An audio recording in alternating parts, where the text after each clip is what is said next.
This is 10 summer life hacks to try right now. A finely curated list of tips for your next summer extravaganza. So snap on that life vest and let's dive in.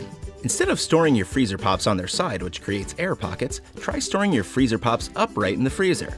Use every inch of freezer space by clipping ice pops underneath the shelves for a guaranteed clean cut every time. Cutting corn off the cob can be messy and a dangerous task. The safer way to do this is by placing your corn in the center of an upside-down bundt cake pan. Now use a knife to cut down the side of the cob. Once you've rotated and cut off all the kernels, use the back of your knife to scrape the cob and release all the juices. Your kernels are now ready to be used as a side dish or make cornbread, casseroles, sautés, whatever you want. Next to cookies, ice cream stands is the best-selling treat in America, but together, they're out of this world. To create this delicious treat, whip together your favorite cookie dough recipe, then split the batch into 2 equal portions. Roll out the first portion on parchment paper with a rolling pin, and cut the circles slightly larger than the bottom of each hole in the muffin tin. With the remaining dough, create a base by placing a small blob of cookie dough on top of each cup of an upside-down muffin tin. Now cover the bottom of each cup with a circular cutout of dough and form your bowl. Chill the whole thing in your fridge or freezer for about 5 to 10 minutes to help your cookies keep their form. Bake it in the oven according to your recipe instructions, and then while they cool down, use a spoon to clean up the edges and reinforce the bowl's shape before they're set. It's time to add scoops of ice cream to each cookie bowl. Finish off by drizzling on your favorite toppings and then get ready to impress your guests. They're utterly amazing. Enjoy a lazy day in the pool by staying cool with a fun noodle beverage boat. Find yourself a sturdy plastic container and a styrofoam pool noodle.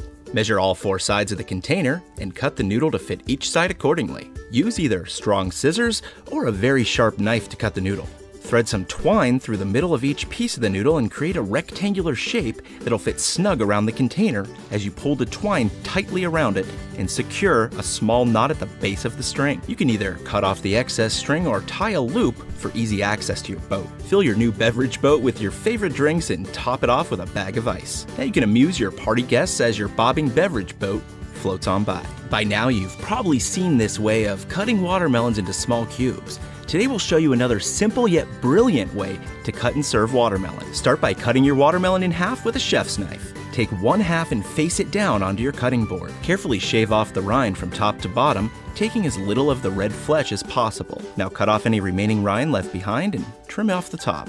Slice lines about 1 inch or so apart and then turn the watermelon sideways. Now cut perpendicular to the slices that you just made. The trick is to find a bowl that fits just over the top of your fresh cut watermelon. To avoid a wet mess, clean up excess juices from the board with a paper towel and hold the bowl securely to the board as you flip the bowl right side up. Insert wood popsicle sticks into each perfectly cut slice to create a mess-free watermelon pop that your kids will love and the guests are sure to enjoy.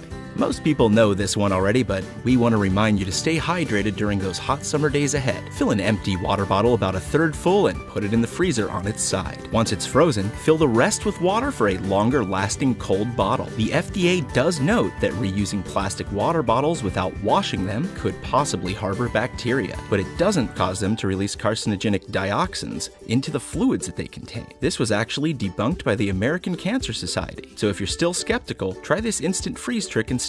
Place purified water in the freezer on its side for roughly 3 hours and carefully remove it once it reaches 32 degrees Fahrenheit. Now give it a good smack and watch science go to work. Now if you're in need of additional electricity sources, here's a great way to keep extension cord plugs dry if it happens to rain or if the ground is moist. Grab yourself a reusable plastic container and cut notches on the opposite sides.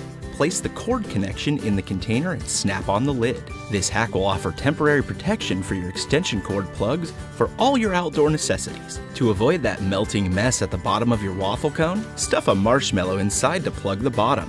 To give you more room for ice cream, cut a marshmallow in half and stuff it into the bottom of your cone and then add chocolate syrup. This will leave a bonus s'more-like treat for you once you near the end. And now you'll have less of a mess, but plenty more smiles. Surely you've seen those hydrobolic water launchers that drench people with ease. These pump-action water blasters are also a fantastic way to fill water balloons of various sizes. Simply dip the spout in the pole, bucket, or tub of water and draw water into the chamber. Wrap the end of a balloon securely around the spout of the squirter and quickly pump water directly into the balloon. You can pinch off the balloon and refill the chamber as many times as you need before tying off the balloon. Before you know it, your bucket of water is full of balloons and you're ready for war. Water balloon fights are fun for kids kids of all ages.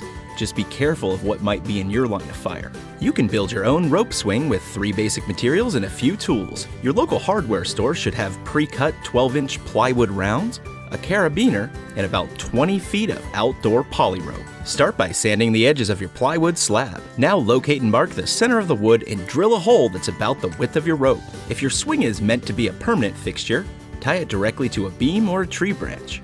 Thicker rope is obviously more durable, but tying knots might be a bit difficult. We added a carabiner so that you can easily take the rope swing down. Once the rope is hanging in place, feed the rope to the ground and cut. Now push the rope through the hole in the seat and adjust the height to your liking before tying a double knot under the seat. Leave a little tail of rope just in case you decide to adjust it later. We suggest testing the swing before your kids do. Your new homemade rope swing will be sure to encourage your kids to play outside and leave nothing short of smiles on their faces. Thank you so much for watching. Remember, we love hearing from you, so post your own summer hacks in the comments. You can also click on that subscribe button for more tips and tricks each week. See you next time.